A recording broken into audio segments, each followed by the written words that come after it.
एक बार लंबे स्वर से ओम का उच्चारण करेंगे।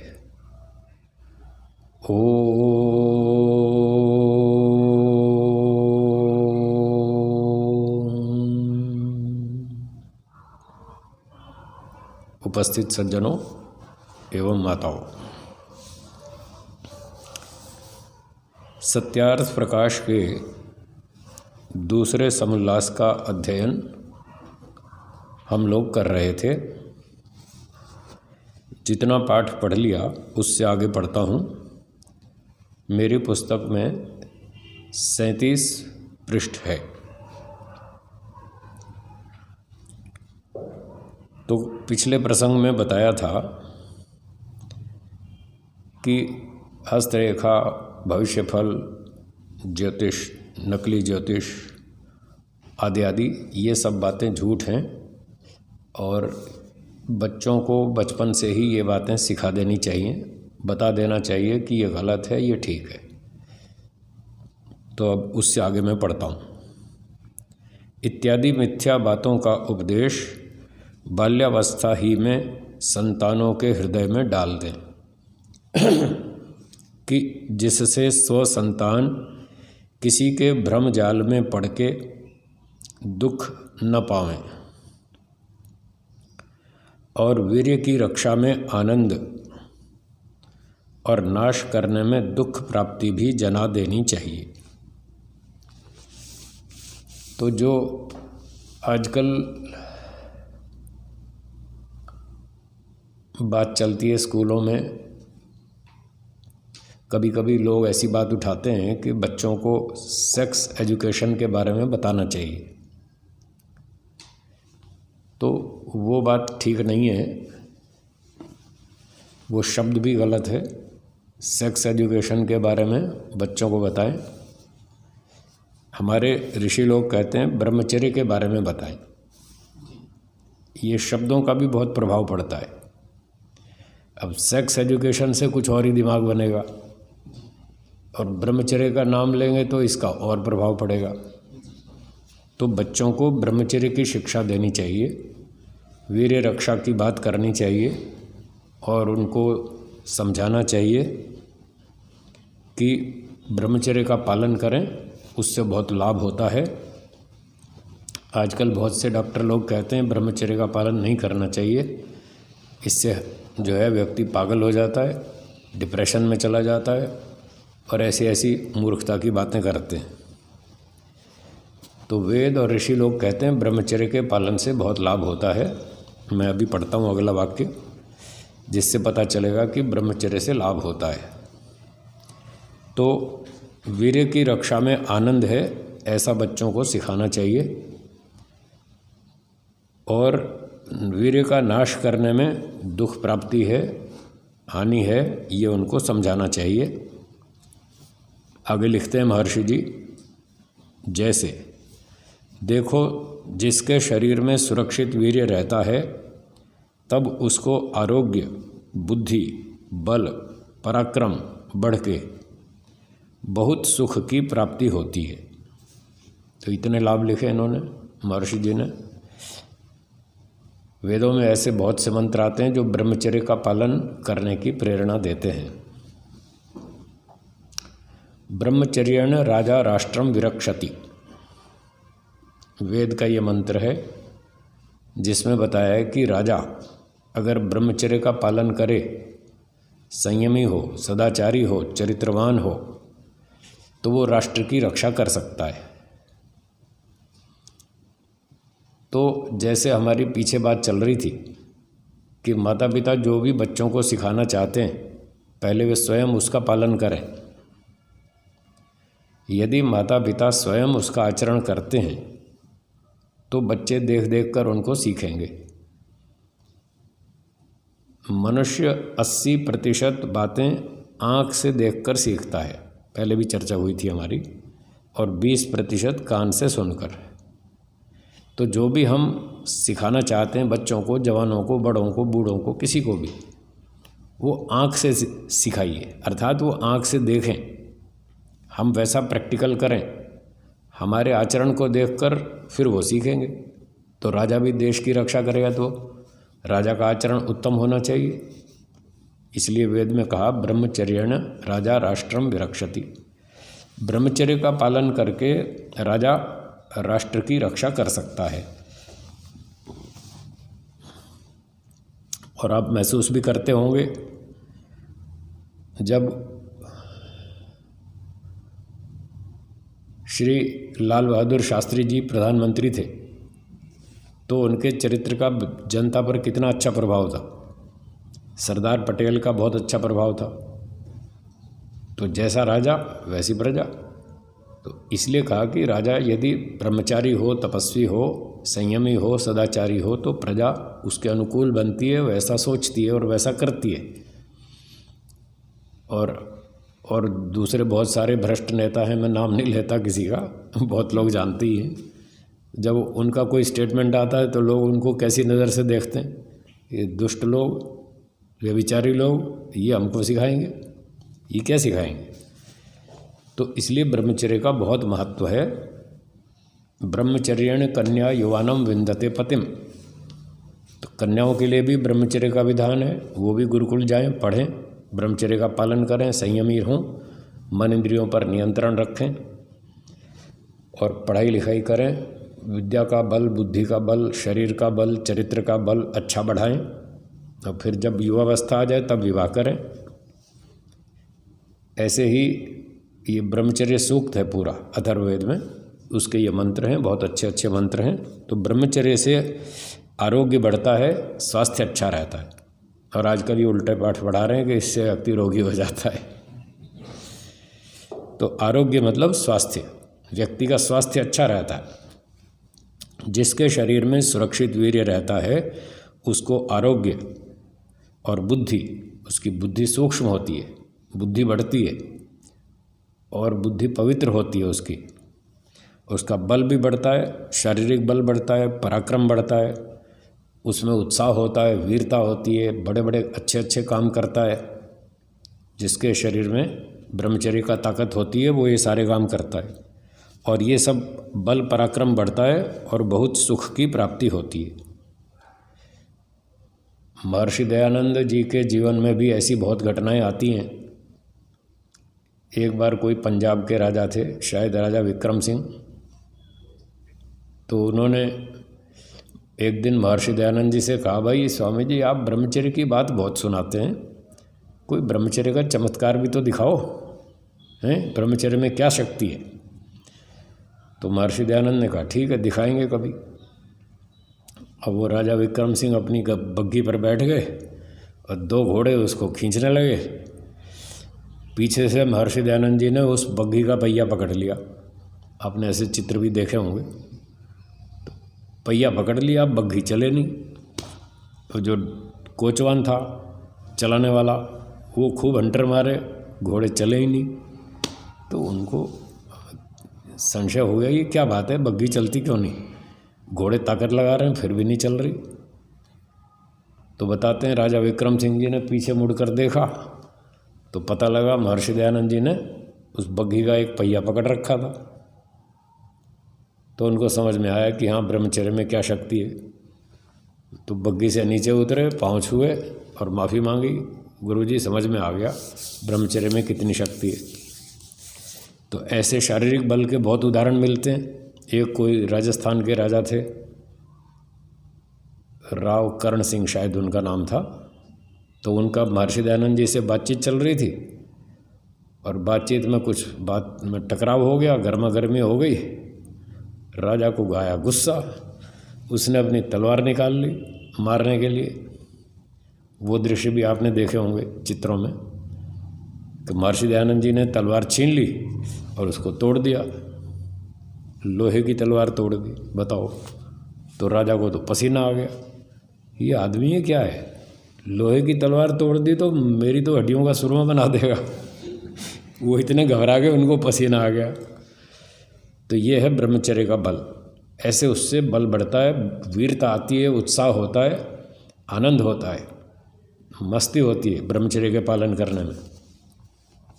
तो ये सब बच्चों को छोटी उम्र से बताना समझाना चाहिए कि संयम से रहो।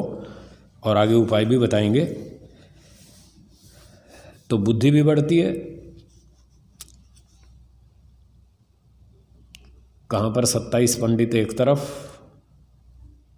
वाराणसी, शायद वाराणसी में पंडितों के साथ महर्षि दयानंद जी का शास्त्रार्थ हुआ था। 27 पंडित एक तरफ और वो अकेले एक तरफ, फिर भी सबको हरा दिया। अब वो तो चालाकी से उन्होंने झूठा घोषणा कर दी कि स्वामी दयानंद हार गए। हारे नहीं थे वो, कभी भी कहीं भी नहीं हारे। वेद उनके साथ है, ईश्वर उनके साथ है, ऋषियों के विद्या उनके साथ है, फिर कैसे हार जाएगा आदमी? जिसके पास असली किताब है 5 अट्ठे 40 मैथ्स की, वो सारी दुनिया में कहीं भी चला जाए कहीं भी नहीं हारेगा। उसके पास सही गणित है, वो कभी नहीं हार सकता। तो उनके पास तो सही गणित था 5 अट्ठे 40, ईश्वर की बातें, वेद की बातें, वो कैसे हार जाएगा? तो कभी नहीं हारे। कितने ही लोगों से उन्होंने शास्त्रार्थ किए, फिर भी कभी नहीं हारे।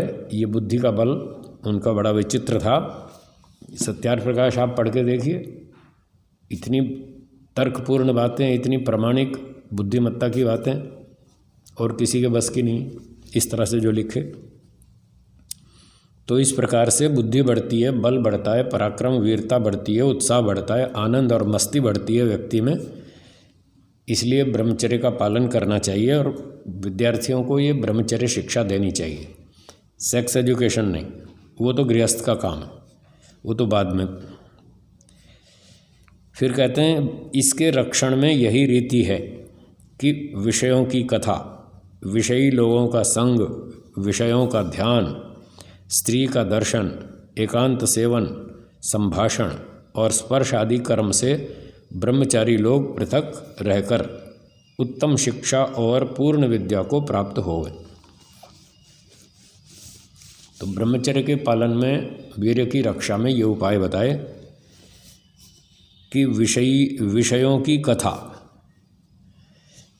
तो विषय का मतलब रूप, रस, गंध, शब्द, स्पर्श, ये 5 विषय हैं। 5 इंद्रियों के अपना अपना एक एक विषय है। तो कई बार लोग बातें करते हैं, गप्पे मारते हैं, तो वो ऐसे विषयों की कथा छेड़ देते हैं, कुछ अश्लील बातें शुरू कर देते हैं। विषयों की कथा का मतलब अश्लील बातें, गंदी बातें, इस तरह की बातें नहीं करनी चाहिए। और स्कूल कॉलेज में लोग प्राय ऐसी बातें करते हैं। एक जोक मुझे याद आ गया, सुना दूँ। एक बार कुछ कॉलेज की लड़कियां बातें कर रही थी आपस में, और क्या बात कर रही थी कि ये लड़के लोग जो हैं ये कैसी बातें करते हैं आपस में। जैसे हम फ्रेंड सर्कल में, तो ये भी तो अपने फ्रेंड सर्कल बना के बैठते हैं, ये कैसी बातें करते हैं।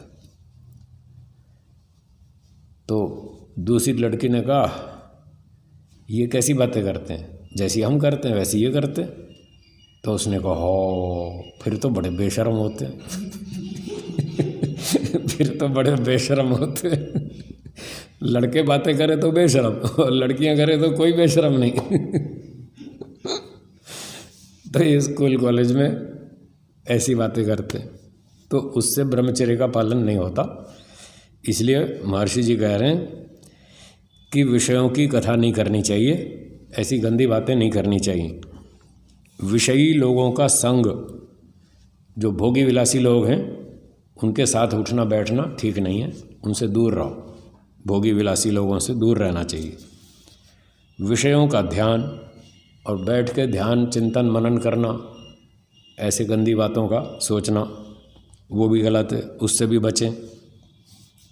स्त्री का दर्शन, तो पुरुषों को स्त्रियों से दूर रहना चाहिए। ब्रह्मचारी के लिए गुरुकुल इसलिए अलग बनाए और स्त्रियों के गुरुकुल अलग बनाए। बीच में 8-10 किलोमीटर का गैप होना चाहिए, दूर दूर रहें, ताकि पास में आना जाना ना हो, दर्शन ना हो। तो मन इंद्रियों पर संयम रखें, दूर दूर रहें। आज तो जो स्कूल में शिक्षा पढ़ाई जाती है वहाँ एक ही कमरे में एक ही डेस्क पर बैठते हैं, लड़के लड़की सब साथ साथ बैठते हैं, साथ में पढ़ने जाते हैं, साथ में आते हैं, फिर वो उल्टे सीधे काम भी करते हैं। परेशान हैं बेचारे सारे। फिर भी उनको समझ नहीं आ रही कि हम सेपरेट एजुकेशन रखें, दोनों के स्कूल अलग रखें। वैसे तो गुरुकुल बनाने चाहिए अगर उनको सही मनुष्य का निर्माण करना है। चरित्रवान बनाना है, बुद्धिमान बनाना है, इन समस्याओं को सुलझाना है जो आजकल चरित्रहीनता बढ़ती जा रही है, फैशनबाजी बढ़ रही है। इसका सही समाधान तो है गुरुकुल बनाएं, और गुरुकुल भी लड़कों के अलग लड़कियों के अलग, बीच में 8-10 किलोमीटर का गैप होना चाहिए। तो ऐसी बातें लिखी महर्षि जी ने कि पुरुषों के गुरुकुल में स्त्रियों का प्रवेश मना है और स्त्रियों के गुरुकुल में पुरुषों का प्रवेश मना है।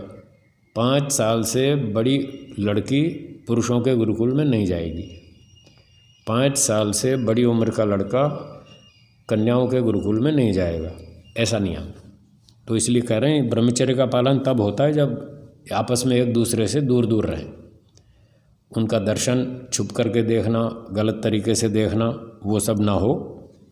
एकांत सेवन, लड़का लड़की एकांत में नहीं बैठे, एक लड़का एक लड़की, 2 कभी भी एकांत में नहीं बैठने चाहिए, ठीक है। संभाषण, उनसे बातचीत ज़्यादा नहीं करनी चाहिए, क्योंकि अभी बच्चों का विकास हुआ नहीं, बुद्धि इतनी खुली नहीं, तो एक पूर्व जन्मों के संस्कारों से आकर्षण सामान्य होता ही है और वो फिर समस्याएं पैदा करता है।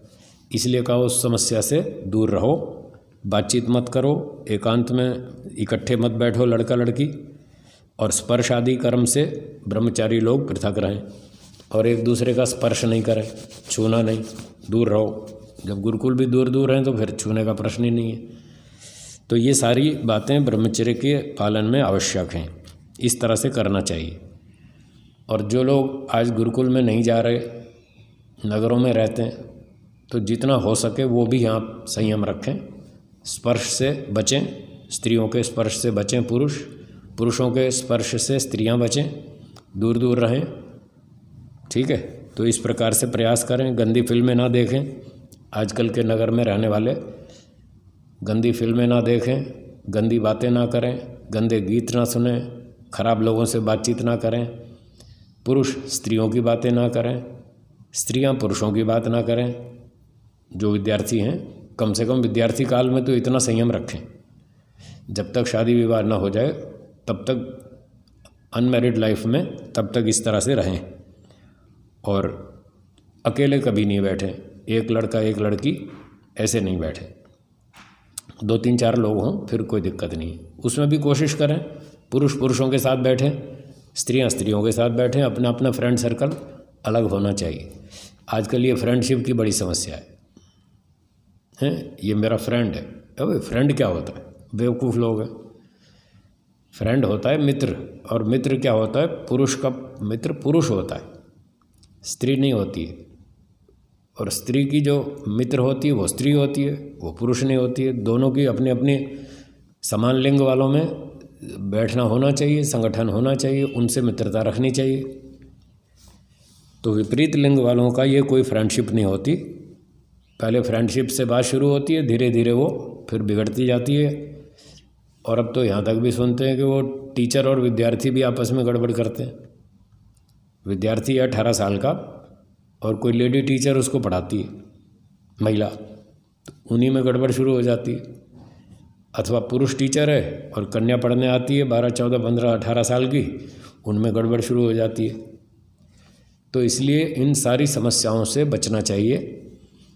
महर्षि जी ने बताया कि पुरुष पुरुषों को पढ़ावें, स्त्रियां स्त्रियों को पढ़ावें। इसलिए गुरुकुल दोनों के अलग रखे, टीचर भी अलग। पुरुषों के गुरुकुल में सब पुरुष रहेंगे, कर्मचारी भी पुरुष, महिलाएं नहीं। और महिलाओं की संस्था में सब कर्मचारी भी महिलाएं, पुरुष नहीं। पुरुष संस्था से बाहर रहेंगे, बाहर का काम भले ही कर दें। कन्या गुरुकुल है, वहाँ पर सामान लाना है, शॉपिंग करनी है, भारी भारी सामान लाना है, ट्रक भर भर के लाने हैं, तो पुरुष लोग ट्रक में सामान रख के ले आए और वो गेट तक पहुँचा देंगे। आगे अंदर एंट्री फिर स्त्रियों की, पुरुष नहीं जाएंगे। और जहाँ गोदाम होगा वहाँ जाके ट्रक से सामान उतार दिया, फिर निकल लिए, तो वहाँ अधिक नहीं रुकेंगे। इस प्रकार से व्यवस्था बनाएं तो बहुत कुछ इन समस्याओं को, चरित्रहीनता की बातों को, अपराधों को रोका जा सकता है। तो बुद्धिमान लोग इन बातों पर विचार करें और इस बात से लाभ उठाएं कि हम अपनी समस्याओं को कैसे सुलझाएं, ब्रह्मचर्य का पालन कैसे करें, चरित्र का विकास कैसे करें।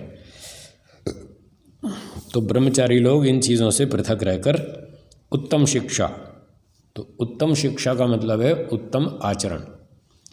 शिक्षा शब्द का प्रयोग महर्षि दयानंद जी अनेक अर्थों में करते हैं। कहीं कहीं शिक्षा का अर्थ विद्या और शिक्षा समानार्थक भी होता है, वो प्रसंग के अनुसार देखना पड़ता है। और जहाँ दोनों शब्द लिखे हों, इस पंक्ति में दोनों शब्द लिखे हैं, उत्तम शिक्षा और पूर्ण विद्या, तो विद्या भी साथ लिखा है। तो जब ऐसे दोनों लिखे हों तो शिक्षा का अर्थ अलग होना चाहिए, विद्या का अर्थ अलग होना चाहिए, समुच्चयार्थक और शब्द लिखा है। तो अब हम शिक्षा का अर्थ यहाँ ये करेंगे कि उत्तम जो आचार विचार की शिक्षा है, जो माता पिता गुरुजन उनको सिखाते हैं, भाई रात को जल्दी सो, सुबह जल्दी उठो, व्यायाम करो, गायत्री मंत्र बोलो, ईश्वर का ध्यान करो, संध्या करो, हवन करो, ये जो शिक्षा है आचरण वाली शिक्षा, ये तो है शिक्षा इस शब्द का अर्थ। और पूर्ण विद्या ये हो गई टेक्स्ट बुक, सारी जो पुस्तक पढ़नी है हमने, सिलेबस। तो विद्या शब्द का अर्थ यहाँ सिलेबस करेंगे। तो पूर्ण विद्या को भी प्राप्त हो और उत्तम शिक्षा को, यानी सिलेबस भी कंप्लीट करें और आचरण भी अच्छा हो। ये दोनों चीज़ें ब्रह्मचारियों को, कन्याओं को, पुरुषों को सीखनी चाहिए। आचरण भी ठीक करें, सिलेबस भी पढ़ें अच्छी तरह से। तो जो ब्रह्मचर्य का पालन करते हैं, जिसके शरीर में वीर्य सुरक्षित रहता है, उसको ये लाभ होते हैं। अब इसका विपक्ष सुनिए।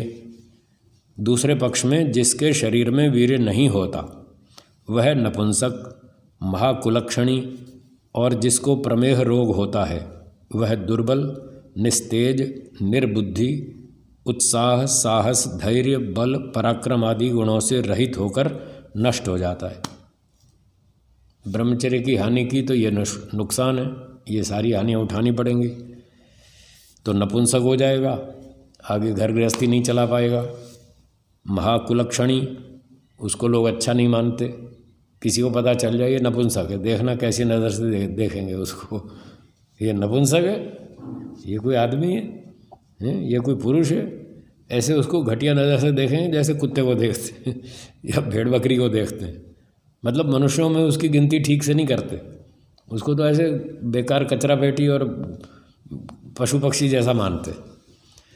तो ये कितने अपमान की बात है। अगर हमारा शरीर स्वस्थ नहीं है, बलवान नहीं है और पुरुषत्व नहीं है और हम नपुंसक हो गए तो लोग कैसी नज़र से देखेंगे, कितना अपमान होगा। तो ये उसको दंड भोगना पड़ता है। और जिसको प्रमेह रोग होता है, प्रमेह का मतलब है मधुमेह, डायबिटीज़ आजकल ये बीमारी चलती है ना, ये प्रमेह रोग उसको कहते हैं। तो प्रमेह रोग जिसको होता है वो दुर्बल, कमज़ोर रहता है, निस्तेज, उसके जीवन में उत्साह नहीं होता, तेज, प्रसन्नता, प्रभाव नहीं होता, बुझा बुझा सा, दुखी दुखी, उदास उदास ऐसा रहता है।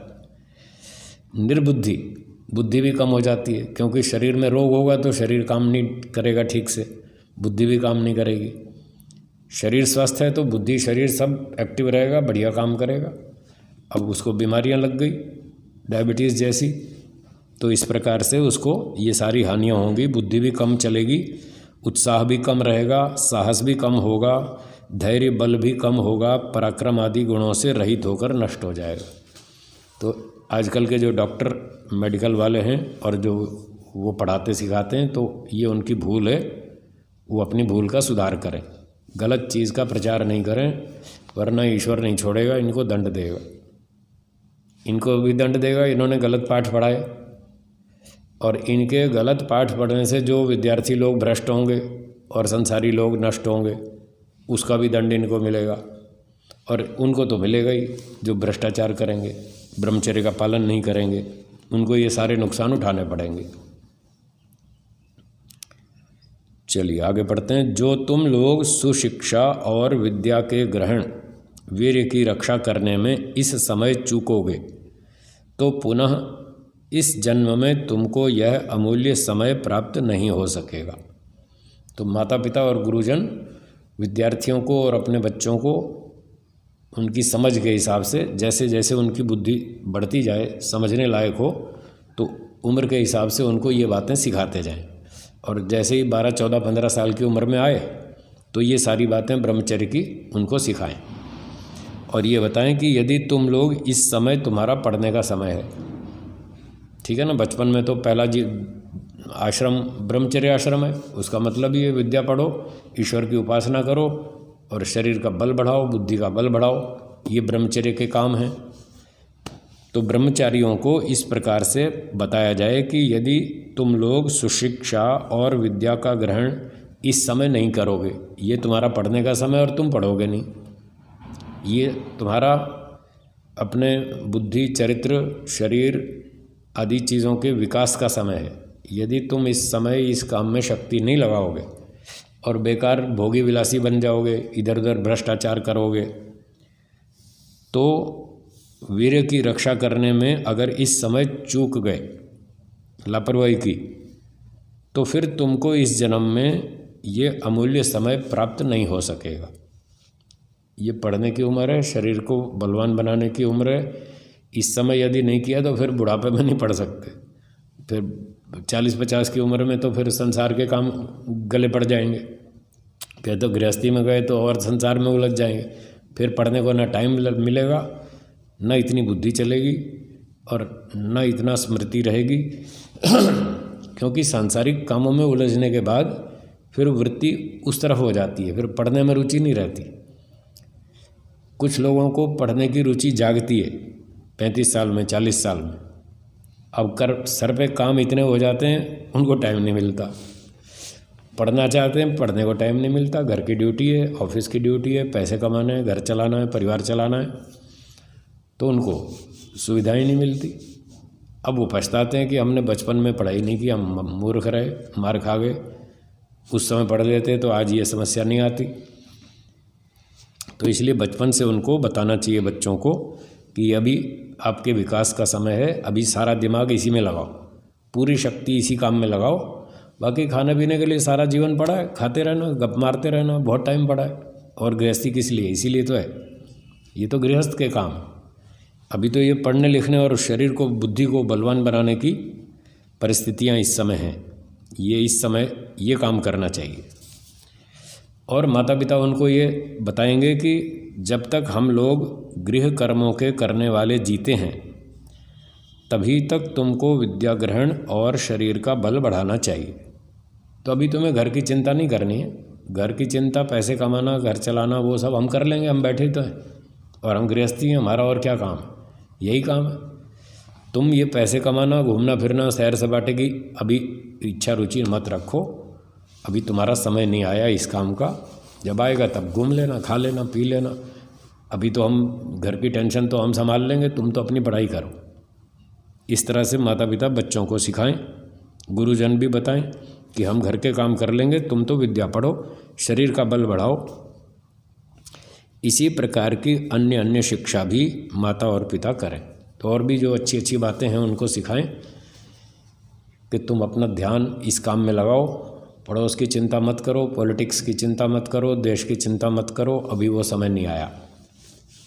अभी आपका काम बस शरीर और विद्या बल बुद्धि को बढ़ाना है। इसीलिए मातृमान पितृमान शब्द का ग्रहण उक्त वचन में किया है।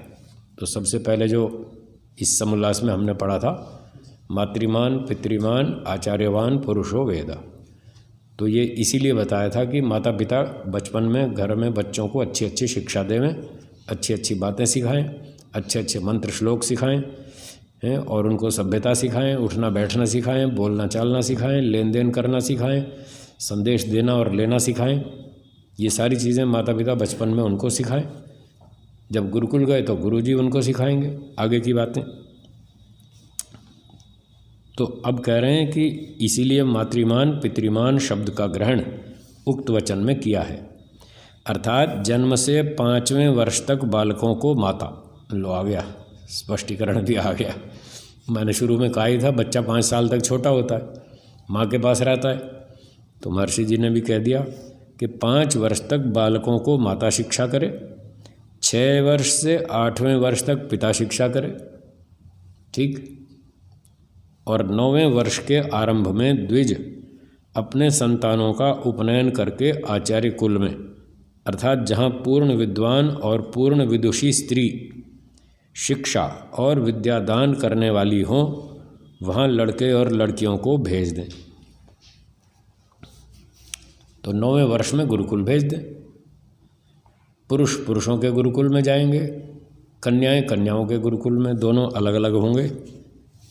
तो जहाँ 9वें वर्ष में आरंभ में द्विज, द्विज का मतलब जिसके 2 जन्म होते हैं उसको द्विज, द्वि माने 2, ज माने जन्म। तो जिसके 2 जन्म होते हैं उसको द्विज कहते हैं।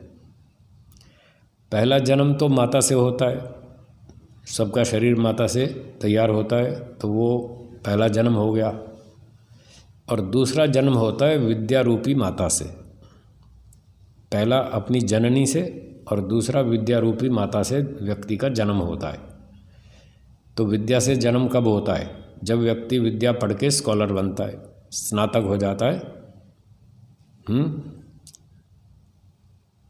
तो जब उसका समावर्तन होता है गुरुकुल से पढ़ने के बाद, पढ़ाई लिखाई के बाद, तब उसको डिग्री दी जाती है।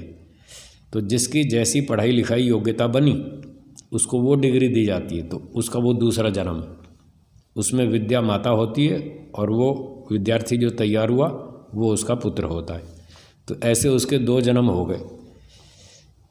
तो जो ब्राह्मण बन गया उसको ब्राह्मण की डिग्री, ये उसका दूसरा जन्म। जो क्षत्रिय की योग्यता बनाई जिसने, उसको क्षत्रिय की डिग्री, ये दूसरा जन्म। किसी ने व्यापार खेती उद्योग धंधे चलाना सीख लिया, वैश्य की योग्यता बनाई, तो उसको दूसरा जन्म, वैश्य की डिग्री मिल जाएगी। तो 3 लोग दूसरा जन्म प्राप्त करते हैं, ब्राह्मण क्षत्रिय वैश्य। उनको तीनों को द्विज कहते हैं। अब शूद्र तो बेचारा कुछ पढ़ ही नहीं सका, तो उसका तो दूसरा जन्म हुआ नहीं, उसने विद्या पढ़ी नहीं, इसलिए उसको छोड़ दिया। 3 लोग ब्राह्मण क्षत्रिय वैश्य, ये द्विज कहलाते हैं। तो जो गृहस्थी लोग थे ब्राह्मण क्षत्रिय वैश्य, जिनके संतान अब 9वें वर्ष में आ गए, 8 वर्ष तक तो घर में रहे, अब 9वें वर्ष में ये द्विज लोग अर्थात ब्राह्मण क्षत्रिय वैश्य अपने अपने संतानों का उपनयन करके, तो एक उपनयन संस्कार होता है, घर में कर देते हैं बच्चे का उपनयन संस्कार, ये जो पवित्र, तो उसको फिर अधिकार मिल जाता है कि अब वो अच्छे काम जिम्मेदारी पूर्वक करेगा। पहले बच्चा था तो ठीक है, उस थोड़ी छूट छाट भी थी, खेलो कूदो खाओ पियो सो जाओ, कोई बात नहीं, ज़्यादा नियम नहीं थे।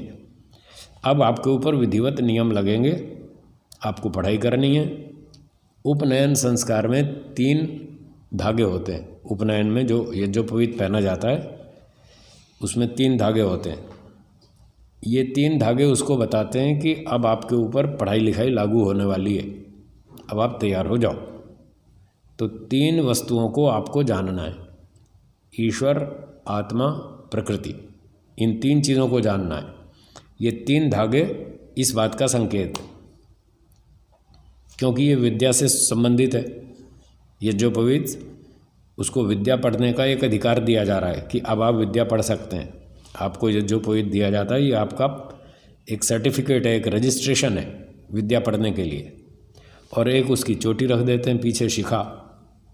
तो शिखा और यज्ञोपवीत, ये दोनों उसके विद्या पढ़ने के अधिकार पत्र हैं। आजकल जैसे स्कूल में बच्चे जाते हैं तो उनका एक फ़ोटो आईडी लगता ना, तो उसी फ़ोटो आईडी से पहचान होती है ये बच्चा हमारे स्कूल का या बाहर का है। बस वाला भी चेक करता है कि हाँ ये हमारी बस का यात्री है, किसी और बस का है, उस पर सब सूचना लिखी रहती है। तो वो जैसे आजकल फ़ोटो आईडी होता है, वो एक प्रमाण पत्र है विद्यार्थी का। तो ये प्रमाण पत्र है चोटी और यज्ञोपवीत, ये 2 चीज़ें उसको दी जाती हैं। चोटी बढ़ा देते हैं उसकी और यज्ञोपवीत पहना देते हैं और उसको ये कह देते हैं अब तुम्हें 3 चीज़ों को जानना है, आज से तुम्हारी पढ़ाई शुरू। तो इस प्रकार से कुछ लोग यज्ञोपवीत के 3 धागों का अर्थ ये बताते हैं कि ये 3 ऋणों के सूचक हैं। ये बात झूठ है, गलत है, और दुनिया भर में ये बात फैला रखी है कि यज्ञोपवीत के 3 धागे आपको 3 ऋणों की सूचना देते हैं। ये सब गलत है। न्याय दर्शन 4था अध्याय पढ़िए, वहाँ पर विस्तार से बताया। वहाँ पर ये बताया कि जो 3 ऋण होते हैं, पहले तो वो ऋण नहीं होते, ऋण के तुल्य होते हैं, वो वास्तविक ऋण नहीं है। वास्तविक ऋण शब्द का प्रयोग कहाँ होता है? एक व्यक्ति ने किसी सेठ से 20,000 रुपये उधार लिए, इसको ऋण कहते हैं ना, उधारी लेना। अब जिस सेठ से 20,000 रुपये उधार लिए, उसको 20,000 रुपये उसी सेठ को चुकाने हैं या किसी और को? ये होता है ऋण। भाई जिससे कर्जा लिया उसको वापस चुकाओ, इसको ऋण कहते हैं। और लिया किसी और से, दिया किसी और को, ये ऋण थोड़ी है ये कोई ऋण नहीं होता। तो इसलिए ऋण शब्द का मुख्य अर्थ है जिससे हम उधार लेते हैं उसी को वापस चुकाएं, ये मुख्य अर्थ है ऋण का। पर ये जो 3 ऋण बताए जा रहे हैं, हम बच्चे लोग सेवा लेते हैं माता पिता से। बचपन में हमारे माता पिता ने हमारी सेवा की, और अब हम गृहस्थी बन गए तो हम अपने बच्चों की सेवा करेंगे। तो कर्जा लिया किसी से, चुकाया किसी और को, ये ऋण थोड़ी हुआ। इसलिए महर्षि गौतम जी ने वहाँ इस बात को बहुत अच्छा स्पष्ट किया, ऋणैरिव ऋणैरिति, ये ऋण नहीं है, ऋणों के तुल्य हैं। तो ऋण के तुल्य क्यों कहा? प्रधान शब्द अनुपपत्तेः गुण शब्देन अनुवादः। यहाँ पर ऋण शब्द का मुख्य अर्थ लागू नहीं होता, गौण कथन नहीं है, क्योंकि मुख्य अर्थ वहाँ लागू होता है जिससे लिया जाए उसको चुकाया जाए। तो यहाँ माता पिता से सेवा ले रहे हैं और बच्चों की सेवा कर रहे हैं, तो ले किसी और रहे हैं और चुका रहे हैं किसी और को, इसलिए ऋण नहीं है, ऋण के तुल्य है। तो तुल्यता क्या है? तो तुल्यता वहाँ बताई, निंदा प्रशंसोपपत्ते है, निंदा और प्रशंसा होने से। जैसे किसी व्यक्ति ने एक सेठ से 20,000 रुपये ऋण लिया 2 मास के लिए, कि 2 मास बाद चुका दूंगा। अब 2 मास बीत गए, तो सेठ ने कहा भाई हमारा समय हो गया, ऋण चुकाओ वापस, तुमने 2 मास के लिए लिए थे 20,000 रुपये, लाओ पैसे। उसने कहा जी मेरे पास अभी पूरे आए नहीं हैं, चालू भाषा में कहते हैं अभी जुगाड़ नहीं हुआ अभी जुगाड़ नहीं हुआ मेरा पैसे आने दो फिर दे दूंगा। तो उसने टाल दिया। 10 दिन निकल गए, सेठ ने दोबारा याद दिलाया, भाई 10 दिन तो हो गए, और कब दोगे, तुम्हारे 2 ही महीने का तो टाइम था, अब तो 10 दिन ऊपर हो गए, लाओ हमारे पैसे। फिर उसने बहाना बनाया, टाल दिया, नहीं दिए पैसे। 2 महीने का 4 महीने खींच दिया, 6 महीना खींच दिया, देता ही नहीं। अब उसकी नीयत खराब हो गई, अब वो देता ही नहीं। तो इस व्यक्ति की निंदा होगी या नहीं? ऋण लेकर जो नहीं चुकाता उसकी निंदा होती है, और प्रशंसा भी होती है। जिसने 2 मास के लिए लिया और ठीक 2 मास पूरा होते ही अगले दिन उसको पैसे चुका दिए, अगर ब्याज देना भी तय किया था तो ब्याज भी दिया, जो शर्तें हुई थी वो पूरी निभाई, ठीक समय पर पैसा लौटा दिया ब्याज सहित। तो बताइए इसकी प्रशंसा होगी या नहीं होगी? सब लोग कहेंगे बुद्धिमान है, समझदार है, ईमानदार है, टाइम पर इसने पैसा वापस कर दिया। वरना ये ऋण ऐसा विचित्र है, उधारी, जब ये ऋण लिया जाता है तो पहले लेने वाला गिड़गिड़ाता है, साहब कुछ दो ना, मैं मुसीबत में हूँ। वो बेचारा बहुत गिड़गिड़ाता है, तो उसको दे देता है पैसा। और जब 2 महीना पूरा हो जाए तो फिर ऋण देने वाला गिड़गिड़ाता, भाई मेरे पैसे वापस दे दो बड़ी विचित्र चीज़ है ऋण भी। पहले लेने वाला गिड़गिड़ाता है और फिर देने वाला गिड़गिड़ाता, भाई मेरे पैसे वापस तो कर। तो ये वेद में तो ऐसे मना किया हुआ है कि ऋण लेना अच्छी बात नहीं है, क्योंकि यही समस्या आती है। जो व्यक्ति ऋण लेता है फिर उसको नींद नहीं आती, रात को टेंशन रहती है, पर कैसे चुकाऊंगा, अब तक टाइम पूरा होने वाला है, पैसे आए नहीं, कैसे चुकाऊंगा, तो उसकी नींद खराब होती है, टेंशन रहती है, तनाव रहता है। और जो किसी से कोई कर्जा नहीं लेता वो मस्त रहता है, खुश रहता है, अपना आनंद से जीता है, कोई चिंता नहीं है। तो वैसे तो ऋण लेना अच्छा नहीं है, पर मजबूरी में लेना पड़े तो समय पर चुका देना चाहिए, और जो चुका देता है उसकी प्रशंसा होती है। तो ठीक इसी तरह से जो व्यक्ति अपने माता पिता से सेवा लेता है और आगे बच्चों की सेवा नहीं करता, माता पिता ने जितनी मेहनत उस व्यक्ति पर की, वो उतनी मेहनत अपने बच्चों पर अच्छा विद्वान, धार्मिक, सदाचारी बनाने के लिए नहीं करता, तो इसकी निंदा होती है। वैसी ही निंदा होती है जैसे ऋण लेकर न चुकाने वाले की निंदा होती है, तो इसकी भी निंदा होती है। लोग फिर कहते हैं इसने तो अपने माँ बाप से पूरी लाभ ले लिया, खाया पिया, पैसे कमाए और ये संपत्ति का लाभ लिया, विद्या का लाभ लिया, सुरक्षा का लाभ लिया, और माता पिता ने इस पर खूब मेहनत की, इसको तो अच्छा बना दिया विद्वान। और अब ये अपने बच्चों पर ध्यान नहीं देता, उन पर उतनी मेहनत नहीं करता जैसे उसके माता पिता ने उस पर की, वो आगे नहीं कर रहा, तो लोग उसकी निंदा करते हैं, बेकार आदमी, स्वार्थी, खुद तो खा पी के बैठ गया और अब मेहनत करने का टाइम आया तो करता नहीं, बच्चों को अच्छा इंसान बनाता नहीं, उनके लिए समय नहीं लगाता, पुरुषार्थ नहीं करता, तो उसकी निंदा होती है। इस निंदा की तुल्यता से उसको ऋण शब्द से कह दिया। वो वास्तव में ऋण है नहीं, ऋण जैसा है। और किसी ने अपने माता पिता से विद्या पढ़ी, धन खाया पिया, सब चीज़ों का लाभ लिया, और आगे अपनी संतान पर भी वैसी ही मेहनत की और उनको भी अच्छा विद्वान संस्कारी बना दिया, तो उसकी प्रशंसा होती है कि हाँ भाई देखो, इसने पूरी मेहनत की, बच्चों को बढ़िया इंसान बनाया, धार्मिक बनाया, तेजस्वी बनाया, विद्वान बनाया, पुरुषार्थी बनाया, ईश्वर भक्त, ईमानदार, चरित्रवान, देशभक्त बनाया, तो उसकी प्रशंसा होती है। तो इस प्रकार से ऋण की बात यह है। और दूसरी बात वहाँ ये कही, पहले तो ऋण शब्द का अर्थ मुख्य लागू नहीं होता, ठीक है, गौण अर्थ है। और दूसरा ये है कि ये ऋण जैसा ऋण उस पर लागू होता है जो शादी करे, जो गृहस्थ में जाए, उस पर लागू होता है, ब्रह्मचारी पर लागू नहीं होता। वो तो अभी देख लिया, पढ़ लिया ना, 5 से 8 साल तक तो घर में रहता है, 9वें साल में तो गुरुकुल चला गया, तो घर में तो रहा ही नहीं, घर की संपत्ति का लाभ नहीं लिया उसने, वो तो गुरुकुल गया, तो गुरुजी के पास रहता है, वहाँ पढ़ता है, खाता है, भिक्षा मांग के लाता है, उसके ऊपर जो भी भार चढ़ेगा वो गुरुजी का चढ़ेगा। 5-8 साल की उम्र तक वो घर में रहा, वो उसका पिछला कर्म फल है, पिछले जन्म का जाति आयु भोग, ये तो उसका भोग है, वो तो अपना कर्म फल भोग रहा है 8 साल तक, आगे वो गुरुकुल चला गया। अब जब वो पढ़ लिख कर स्नातक होकर घर लौटेगा और शादी विवाह करेगा, तो तब वो घर की संपत्ति का भोग करेगा, पैतृक संपत्ति का, तब उसको उसका लाभ मिलेगा, तब उस पर माता पिता का ऋण चढ़ेगा, क्योंकि उसने माता पिता की संपत्ति का लाभ लिया, तब ऋण चढ़ेगा। तो वहाँ लिखा है जायमानो हवै गृहस्थ संपद्यमाना। तो जायमान जो ब्राह्मण है जिस पर ये 3 ऋण होते हैं, वो जायमान कौन है? जो गृहस्थ में जाता है, शादी करता है, उस पर लागू होते हैं। जो शादी नहीं करता उस पर कोई ऋण लागू नहीं होता, वो तो क्या गुरुकुल में गया, उस पर गुरुजी का ऋण लागू होता है, माता पिता का नहीं। इस बात को याद रखें ध्यान से। तो महर्षि दयानंद जी ने घर छोड़ दिया बचपन में, वो चले गए, बाहर निकल गए और गुरु की खोज करते रहे, करते रहे, एक अच्छे गुरुजी मिल गए, स्वामी विरजानंद जी। उन्होंने फिर उनसे बहुत सारी अच्छी विद्या सीखी और उन पर गुरुजी का ऋण हो गया हैं। ऋषियों का पाठ्यक्रम पढ़ा, व्याकरण, वेद आदि जो भी सिद्धांत सीखे, उन पर गुरुजी का ऋण हो गया।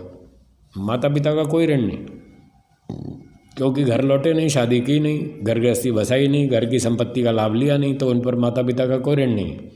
तो कई लोग ऐसे उल्टा सीधा बोलते हैं, वो गलत है, उनके प्रभाव में नहीं आना। तो ये ऋषियों ने ये कहा है जो गृहस्थ बनेगा उस पर ऋण लागू होगा। तो महर्षि दयानंद पे तो ऋण लागू हुआ नहीं घर का, क्योंकि उन्होंने घर गए नहीं। और कई लोग ऐसे सिद्धांत विरुद्ध बातें करते हैं, वो कहते हैं महर्षि दयानंद ने अपने माता पिता की सेवा नहीं की, इसलिए उनका वो ऋण रह गया और इसका दंड ये मिला कि उनको कोई अच्छा चेला नहीं मिला। ऐसे उल्टी सीधी बात करते हैं। ये लोग ना तो दर्शन पढ़ते, न उपनिषद पढ़ते, न वेदों को पढ़ते ढंग से, न ऋषियों के सिद्धांत समझते, और ऐसा तर्क लगाते हैं कि स्वामी दयानंद को अच्छा शिष्य नहीं मिला, इसीलिए नहीं मिला कि उन्होंने अपने माता पिता की सेवा नहीं की। तो ये बात झूठ है। इसको न्याय दर्शन की भाषा में हेत्वाभास कहते हैं। ये हेतु ठीक नहीं है, गलत। अगर ये हेतु है कि जो माता पिता की सेवा नहीं करेगा उसको अच्छा विद्यार्थी शिष्य नहीं मिलेगा, तो मैं इसका उत्तर देता हूँ। महर्षि दयानंद अच्छे विद्यार्थी शिष्य थे या नहीं थे? किसके शिष्य थे? गुरु विरजानंद जी के। गुरु विरजानंद जी गृहस्थी थे या सन्यासी थे? सन्यासी थे। क्या गुरु विरजानंद जी ने अपने माता पिता की सेवा की? उनको अच्छा चेला क्यों मिला? बोलो। स्वामी दयानंद तो अच्छा चेला था ना, योग्य शिष्य था। तो उसके जो गुरुजी थे स्वामी विरजानंद जी, उसने भी तो कहाँ अपने गुरु माता पिता की सेवा की? नहीं की। जब उसने सेवा नहीं की और उसको अच्छा शिष्य मिल गया तो ये हेतु फेल हो गया। ये अनेकांतिक हेतुआभास है कि महर्षि दयानंद ने माता पिता की सेवा नहीं की तो उनको अच्छा चेला नहीं मिला। तो गुरु विरजानंद जी को क्यों मिला? ऐसे और 50 उदाहरण मिल जाएंगे। तो ये सब झूठ है, ऐसा कोई सिद्धांत नहीं है। तो इसलिए क्या बात बताई, जो गृहस्थ में जाएगा उसी पर ये ऋण जैसे ऋण लागू होंगे, वो तब लागू होंगे, उससे पहले नहीं। जो गुरुजी के पास पढ़ा गुरुकुल में और घर नहीं लौटा, उस पर गुरुजी का ऋण है, वो ठीक है। तो जब उनका पाठ पूरा हो गया और वो जाने लगे तो उन्होंने कहा गुरुजी ये दक्षिणा ले लो। क्या लाए भाई? ये तो लौंग है जो आपको पसंद है। अरे हाँ ये तो ठीक है, ये कोई दक्षिणा है, हमें तो तुम्हारा जीवन चाहिए, बढ़िया दक्षिणा दो। तो ठीक है गुरुजी, आप जो कहेंगे हम तैयार हैं। तो गुरुजी का ऋण था, इसलिए उन्होंने वो चुकाया और सारा जीवन वही काम किया जो गुरुजी ने बताया, विरजानंद जी ने। तो इस प्रकार से समझना चाहिए। तो ब्रह्मचारी जो अभी गुरुकुल जा रहा है उसको ना तो कोई यज्ञ करना है, वहाँ पर 3 ऋण बताएं, पितृयज्ञ, देवयज्ञ और ऋषि ऋण। ऋषि यज्ञ, वो ऋषि ऋण, पितृ ऋण और देव ऋण। तो देव ऋण चुकाया जाता है जो गृहस्थ व्यक्ति हवन करता है।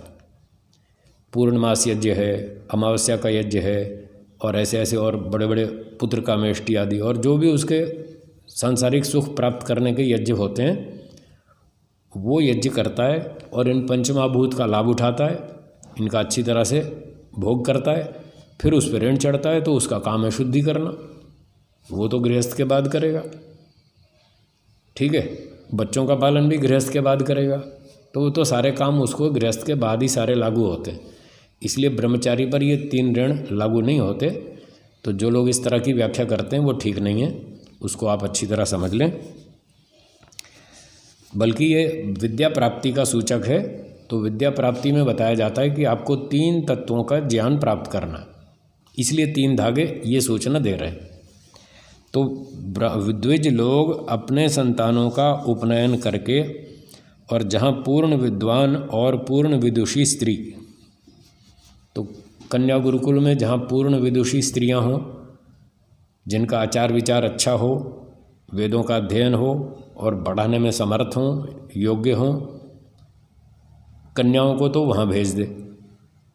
और लड़कों को, पुरुषों को पुरुषों के गुरुकुल में जहाँ पूर्ण विद्वान हों, अच्छे धार्मिक सदाचारी चरित्रवान वेदों के विद्वान हों, ऐसे ऐसे गुरुकुल में ये विद्वान पुरुष और स्त्री शिक्षा और विद्यादान करने वाले हों, वहाँ लड़के लड़कियों को भेज दें अपने अपने गुरुकुल में अलग अलग।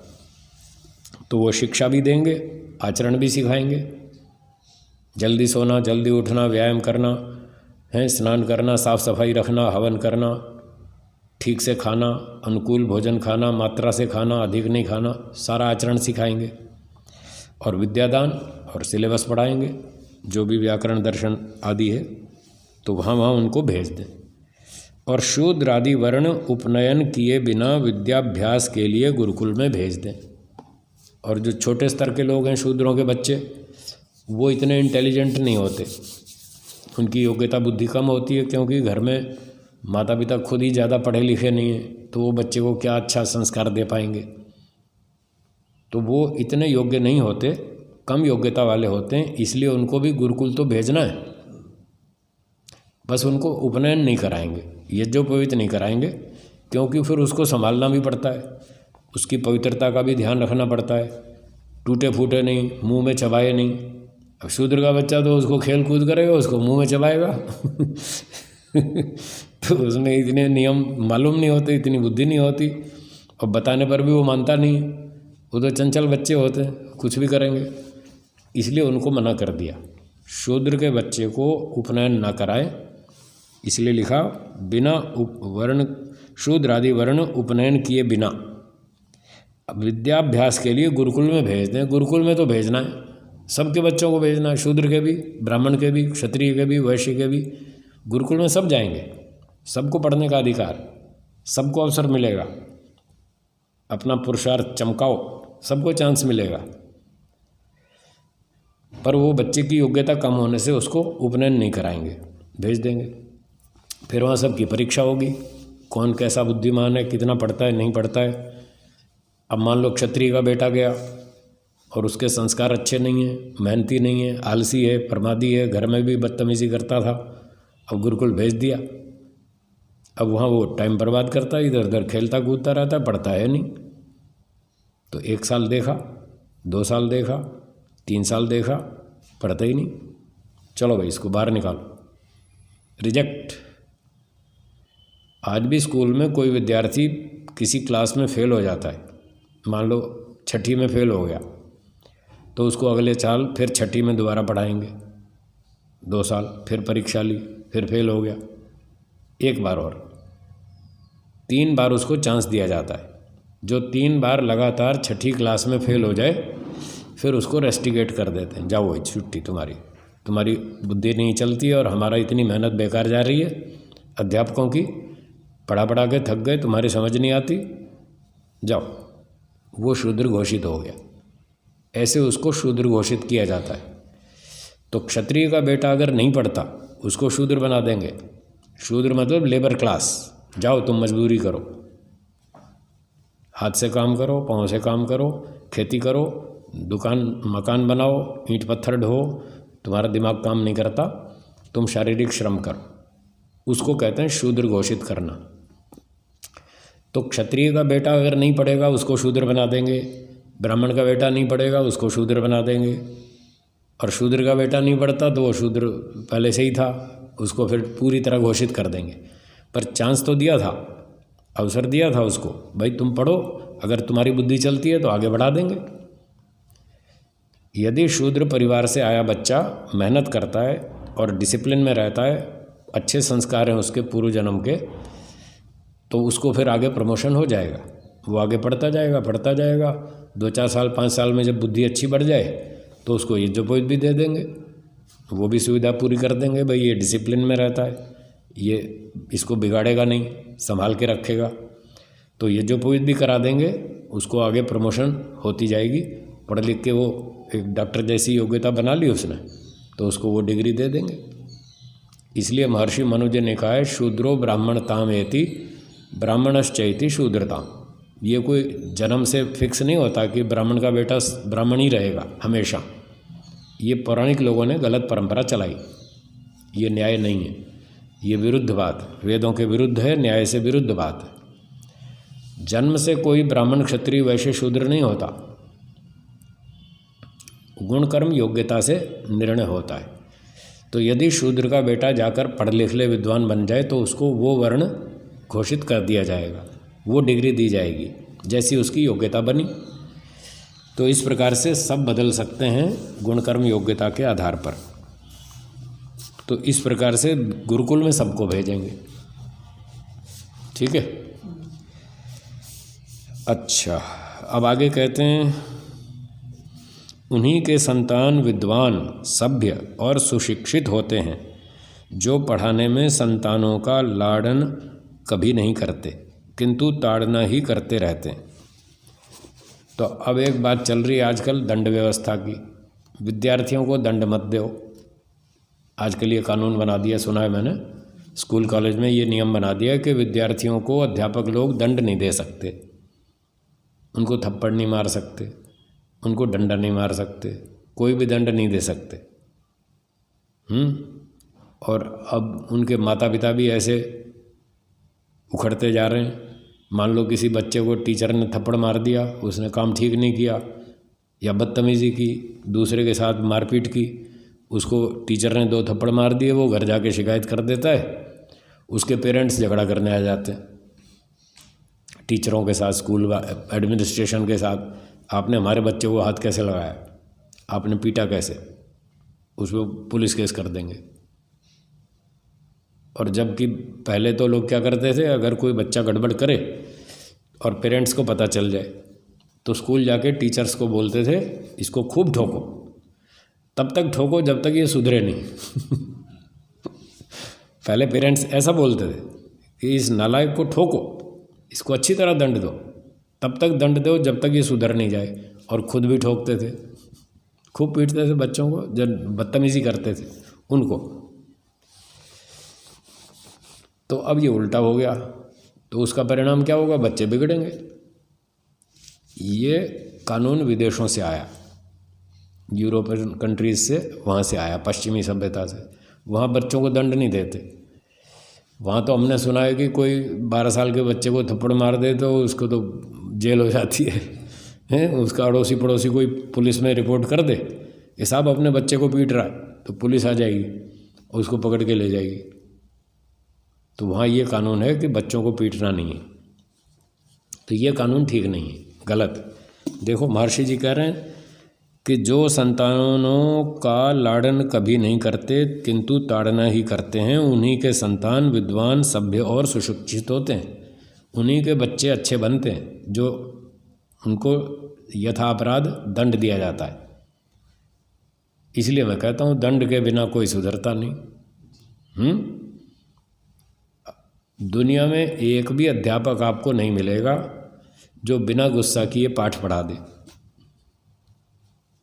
गुस्सा मतलब नकली गुस्सा, डांट फांट। जब विद्यार्थी गड़बड़ करेगा तो डांट तो लगेगी, उसके बिना वो सुधरेगा नहीं। यही तो कह रहे हैं, दंड के बिना कोई सुधरता नहीं। तो जैसी गलती हो उस हिसाब से दंड मिलना चाहिए, उस दंड के भय से व्यक्ति सुधरता है। तो इन्होंने दंड कर छोड़ दिया, अब बच्चों को कोई भय तो है ही नहीं, दंड तो मिलेगा नहीं, तो मनमानी करते हैं, बदतमीजी करते हैं, पढ़ते नहीं, लिखते नहीं ढंग से, होमवर्क कंप्लीट नहीं करते, हमें पीट तो कोई सकता नहीं। तो वो इस चीज़ का दुरुपयोग कर रहे हैं। तो ऋषियों का, वेदों का ये सिद्धांत है कि जब बच्चे गलती करें तो उनको डांटो, पहले प्रेम से समझाओ, 2 बार 4 बार प्रेम से समझाओ, नहीं मानते फिर डांट लगाओ, फिर भी नहीं मानते फिर थप्पड़ लगाओ,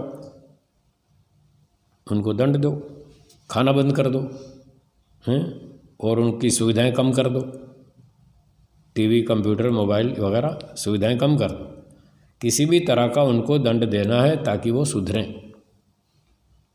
अच्छा, फिर ये लोग कहते हैं बच्चों को दंड मत दो। तो मैंने कहा बच्चों को मत दो, फिर बड़ों को क्यों दो? ये सारी जेलें खाली करो ना, क्यों आपने बड़ों को क्यों जेल में डाल रखा है? अगर बड़े लोग दंड से सुधरते हैं तो बच्चे भी क्यों नहीं सुधरेंगे, वो भी सुधरेंगे। ये तो कोई तर्क नहीं हुआ आपका कि साहब बच्चों को दंड मत दो। तो बच्चों की अलग जेलें होती हैं, बाल सुधार गृह बोलते हैं उसको, उनके सुधार के लिए अलग जेल होती है, उनके अलग नियम होते हैं, दंड व्यवस्था अलग होती है, होनी चाहिए। तो बिना दंड के कोई सुधरता नहीं है। इसमें व्याकरण महाभाष्य का प्रमाण है। देखो महाभाष्य में ऋषियों ने लिख रखा है, सामृतैः पाणिभिर्घ्नन्ति गुरवो न विशोक्षितैः लालनाश्रयिणो दोषाः ताडनाश्रयिणो गुणाः। अर्थ, जो माता पिता और आचार्य संतान और शिष्यों का ताड़न करते हैं, मतलब दंड देते हैं गलती करने पर। पीटना अनिवार्य नहीं है, गलती करे तो दंड देना, नहीं करे तो नहीं, न्याय से चलना चाहिए। तो वे जानो अपने संतान और शिष्यों को अपने हाथ से अमृत पिला रहे हैं। देखो दंड देने से अमृत पिला रहे हैं, उनका सुधार होगा, कल्याण होगा। और जो संतानों व शिष्यों का लाड़न करते हैं वे अपने संतानों और शिष्यों को विष पिला के नष्ट भ्रष्ट कर देते। तो वो नाश कर रहे हैं अपने बच्चों का, क्योंकि लाड़न से संतान और शिष्य दोषयुक्त, ज़्यादा लाड प्यार करो वो दोषयुक्त हो जाएंगे। देख लो सब बच्चे बिगड़े हुए सेठ होंगे, उनको दंड नहीं मिलता और वो नालायक बदतमीजी करते रहते हैं। और ताड़ना से गुणयुक्त होते हैं। और संतान तथा शिष्य लोग भी ताड़ना से प्रसन्न और लाड़न से अप्रसन्न सदा रहा करें। ये विद्यार्थियों के लिए, बच्चों के लिए, अगर उनको डांट पड़े तो दुखी नहीं होना। ठीक है ना? हाँ, ये कहना मेरा बड़ा सौभाग्य है, गुरुजी ने मेरा कल्याण कर दिया, मेरा दोष छुड़वा दिया, वरना मैं जिंदगी भर रोता रहता। तो माता पिता ने, गुरुजनों ने जो दंड दिया, समझ लेना हमारा सौभाग्य है, हमारा दोष निकल गया, हम इससे सुधर जाएंगे, अच्छे आदमी बनेंगे, ईमानदार बनेंगे। तो वो डांट फांट करें तो दुखी नहीं होना, खुश रहना, इस प्रकार से। परंतु माता पिता तथा अध्यापक लोग ये सावधानी ज़रूर रखें, ईर्ष्या द्वेष से ताड़न ना करें। तो वो भी न्यायपूर्वक चलें, गुस्सा उतारने के लिए डांट फाट नहीं करें, उसके सुधार के लिए करें। ऊपर से भय प्रदान और भीतर से कृपा दृष्टि रखें। ऊपर से तो नकली देखो, नकली गुस्सा करो, तो नकली गुस्सा करना ज़रूरी है, सारे शास्त्र कह रहे हैं। तो मैं ये कह रहा था, नकली गुस्सा किए बिना दुनिया में एक भी टीचर नहीं है जो अपने विद्यार्थियों को अच्छा बना दे, तो डांटना तो पड़ता ही है। तो पीछे हम जो पाठ पढ़ाते थे दोपहर में, तो कई बार मैं गुस्सा करता था, तो पीछे पीछे लोग शिकायत करते थे, गुरुजी तो गुस्सा करते। तो मैंने कहा हाँ, मैं गुस्सा करता हूँ, मैं स्वीकार करता हूँ, मेरा अधिकार है, मुझे ड्यूटी दी गई है। तुम अध्यापक बन के बैठे हो तो डांटना पड़ेगा, जो गलती करेगा उसको ब्रेक लगाओ, नहीं तो अनुशासन ही खत्म हो जाएगा, तो कैसे पढ़ाएंगे। तो जब मैं कक्षा में बैठता हूँ अध्यापक बनकर, तो मैं पूरे अधिकार का इस्तेमाल करता हूँ, अन्याय नहीं करता। कोई गलती नहीं करे तो कभी नहीं डांटता, गलती करे तो डांटता हूँ, वो मेरी ड्यूटी है। अगर मैं अपनी ड्यूटी पूरी नहीं करूँगा तो मुझे दंड मिलेगा, तो मैं दंड क्यों भोगूं। मैं तो ईश्वर का भक्त हूँ, ईश्वर का न्यायप्रिय हूँ और अनुयायी हूँ, और पूरी ईमानदारी से काम करता हूँ। इसलिए जब मैं टीचर बन के बैठूँगा तब डांटूँगा गलती होने पर, और जब टीचर नहीं हूँ, वैसे व्यवहार में चल रहा हूँ, तो मैं कभी गुस्सा नहीं करता, कभी झगड़ा नहीं करता, प्रेम से रहता हूँ। मैंने कसम खा रखी है, मैं अन्याय नहीं करूँगा किसी के साथ भी, वर्षों से ये कसम खा रखी है, मैं किसी के साथ अन्याय नहीं करूँगा, और मैं उसका पूरा पालन करता हूँ। इसलिए अध्यापक को डांटना पड़ता है, वो डांटें, प्रेम से डांटें, ऊपर ऊपर से डांट लगाएं, नीचे नीचे प्रेम भी रखें, उनका कल्याण भी चाहें। इतनी सावधानी टीचर्स को और माता पिता को रखनी चाहिए। चलिए आज का पाठ यहीं रखते हैं, बाकी फिर पढ़ेंगे। एक बार ओम का उच्चारण करेंगे।